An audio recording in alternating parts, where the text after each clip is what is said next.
Ini dari seorang yang ragu akan masuk surga Ustadz, sebab masih banyak dosa. Khawatir jika terlalu percaya diri, justru malah terlena dan sombong. Mohon nasihatnya Ustadz. Kalau dia terus dalam dosanya, pelanggaran demi pelanggaran dilakukan, lalu dia berangan-angan akan masuk surga, ini salah. Mirip dengan orang kerja di perusahaan, tapi dia terus melakukan pelanggaran, dan dia berharap tidak di PHK. Kan tidak mungkin.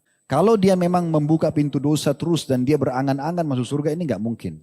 Karena bentrok dengan sunnatullah, peraturan Allah. Allah mengatakan orang yang beriman dan beramal saleh masuk surga. Orang yang maksiat dan membangkang masuk neraka. Nggak mungkin orang membangkang ini masuk surga.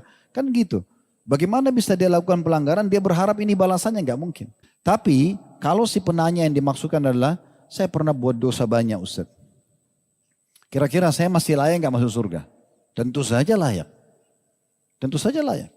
Jadi jangan pernah putus asa. Kalau kondisinya dia pernah buat dosa dan dia khawatir terlalu percaya diri dengan dosa yang dulu pernah dilakukan, tapi dia sudah tobat, apakah dia akan masuk surga atau tidak? Kalau ini, maka tidak usah khawatir.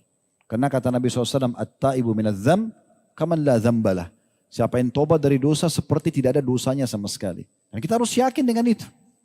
Memang kuasa Allah Subhanahu wa ta'ala. Kalau misalnya ada orang iseng nih, tanda kutip dia bilang begini, kalau gitu Ustaz kita buat dosa aja terus.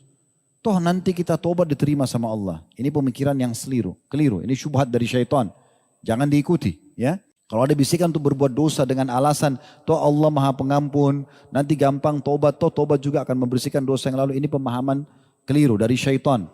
Karena bisa saja tidak sempat taubat meninggal, kan gitu. Dan daripada kita buka pintu dosa, yang misalnya gini, detik-detik di mana orang berbuat zina misalnya di hotel 2-3 jam misalnya. Dia buat dosa di hotel 2-3 jam. Seminggu kemudian dia taubat, bersih dosanya. Karena kalau dia taubat nasuha bersih dosanya kan. Tetapi bandingkan dia dengan orang yang di waktu dia berzina 3 jam tidak buat zina. Lagi di majelis taklim, lagi zikir, lagi sedekah. Kan dicatat pahala tuh. Nah berarti akan beda derajat dia si pelaku dosa ini dengan orang yang beramal saleh kan.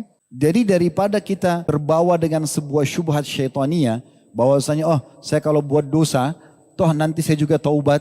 Itu betul, akan taubat bisa dimaafkan. Kalau sempat taubat ya, kita bicara sempat taubat. Kalau tidak sempat meninggal ya sudah berarti akan ada hukuman. Bandingkan dia dengan orang beribadah.